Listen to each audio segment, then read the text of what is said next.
Owen Hart has died. Canadian Owen Hart, known as the Blue Blazer, was killed. I had a lifetime of anger and hostility and frustration. It's 100% your fault, Brett. And you know it, and I know it. This was an accident. You know, everything I ever said I would do, I've done. Owen was simply to descend into the ring in superhero-like fashion. The harness that killed Owen Hart was not designed for a rappelling stunt. It was a harness designed for dragging stunt performers behind cars on movie sets.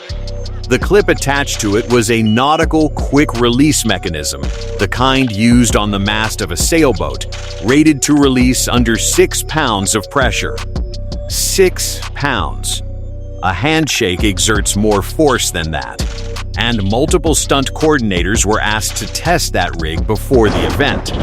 According to documented accounts, most refused.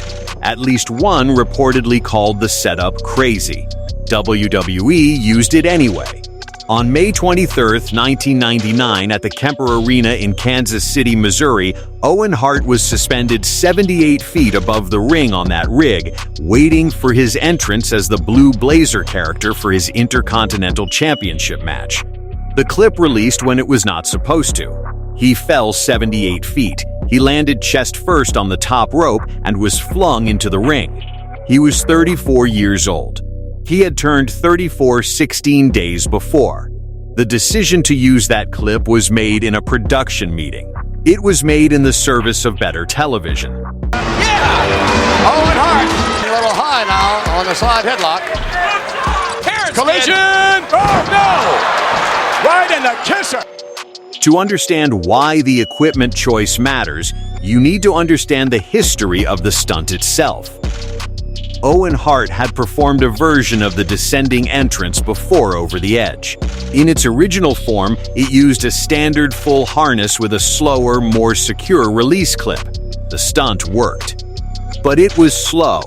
According to documented accounts of the production decision, the slow release was considered bad television. It took too long for the Blue Blazer to disengage and fall flat on his face, which was the comedic payoff of the entrance for the character. So, for the pay-per-view, the decision was made to use a different clip, a nautical quick-release mechanism, the kind designed to release a sailboat mast under tension. It was not designed for a rappelling stunt suspended above a wrestling ring. Martha Hart's statement, released via PR Newswire in October 2024 in response to the Netflix Mr. McMahon documentary, was precise and specific. The original stunt used a secure full harness with a traditional locking clip.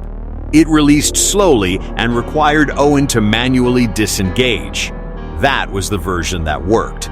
I have the unfortunate responsibility to let everyone know that Owen Hart has died. At Kemper Arena in Kansas City on May 23, 1999, 18,000 people were watching a pay-per-view event. Owen Hart was in the rigging above the ring waiting for his cue. The live feed at that moment was showing a pre-taped video package, a standard production break. The audience in the arena could see him suspended above them. The PPV audience at home could not. The clip released.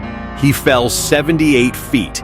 He struck the top rope chest first and was thrown violently into the ring. Medical personnel who were in the building responded immediately. The arena audience did not know at first whether what they were watching was part of the show. The Blue Blazer was a comedic character. He was supposed to fall. Some people in the crowd initially laughed.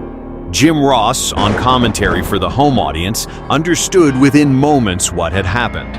He said, "This is not a wrestling angle. This is as real can be. We are not going to put this on television." Medical staff worked on Owen Hart in the ring. Bradshaw confirmed on the Tribute Raw the following night that Owen had spoken recently about wanting to retire early so he could spend more time with his children. He never got to make that choice. Owen Hart was set to make an entrance from the ceiling, and he fell from the ceiling. Vince McMahon made the decision to continue Over the Edge after Owen Hart's fall and death.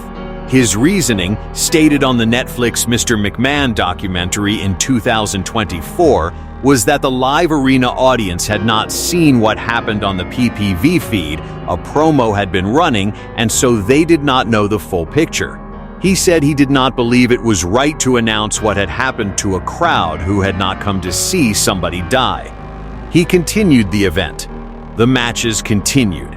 Owen Hart had been wheeled past his colleagues in the backstage area, and according to Bret Hart, wrestlers were pushed out of the way and told to go perform. Martha Hart, in her memoir Broken Hearts, The Life and Death of Owen Hart, wrote, "As he lay dying in the ring, he struggled to live for our children and me." After he lost his fight for life, they just scooped him up and ordered the next match out. This was a tragic accident. It's a tragic accident. Don't try and put yourself in the spotlight here, okay? Martha Hart filed a wrongful death lawsuit against the WWF, Vince McMahon, and Titan Sports in 1999. The lawsuit was settled out of court in October 2000. The settlement, per reporting by the Kansas City Star and the Calgary Globe and Mail, was $18 million to Martha, $3 million each to Owen's children OJ and Athena, and a nominal $1 to Owen's parents Stu and Helen Hart. No criminal charges were ever filed. No individual was prosecuted.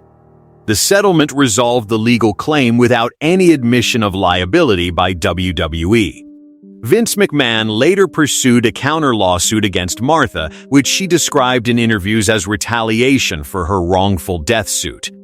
In 2010, Martha sued WWE again for using Owen's likeness without authorization, using his image commercially despite agreeing to stop after his death.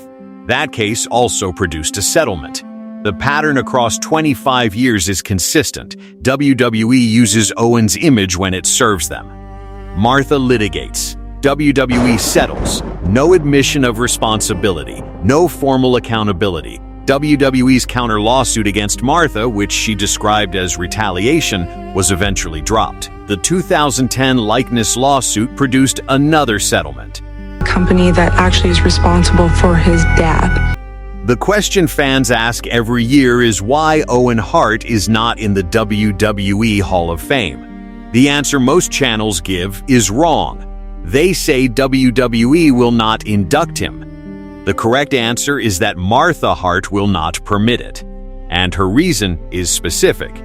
She told the Owen Hart Foundation in a 2018 statement, "I have steadfastly refused to work with the WWE to exploit Owen's image for commercial gain.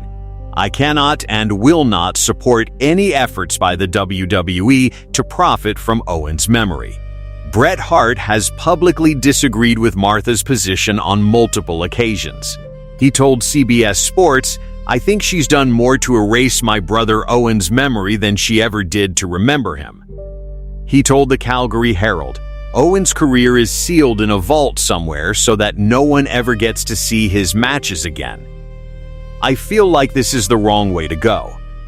Martha responded to Bret's comments by saying they were reckless, irresponsible, and clearly untrue. Both of these people loved Owen Hart. Owen Hart outside with his brother. Owen with Bret. What's he going to do with him?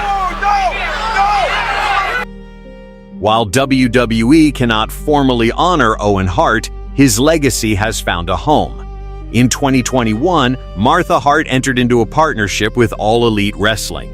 In 2022, AU launched the Owen Hart Foundation Cup Tournament, an annual dual men's and women's tournament whose winner receives a trophy and title belt designed specifically for the occasion. Martha appeared at AU Double or Nothing in May 2022 to present the inaugural trophies to Adam Cole and Britt Baker. Owen Hart was included as a playable character in the AU Fight Forever video game, with all proceeds from his merchandise going directly to the Owen Hart Foundation. The foundation itself has contributed over $4 million to scholarships, homeowner bursaries, and community projects across Canada. Martha has said consistently that this, not a WWE Hall of Fame induction, is the tribute she believes Owen would have been proud of. Owen Hart was the first foreign performer to win the IWGP Junior Heavyweight Championship in New Japan. He held 4 different championships in WWF. He defeated his brother Bret Hart at WrestleMania X in one of the finest wrestling matches the event had ever produced. He was regarded by his peers as one of the safest, most technically gifted performers of his generation. His children were 9 and 3 years old when he died.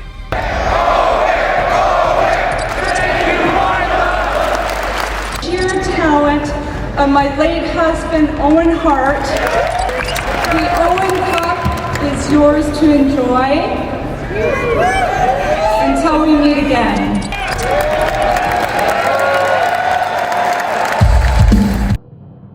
In October 2024, on a Netflix documentary, Vince McMahon said Owen Hart's death was not WWE's fault.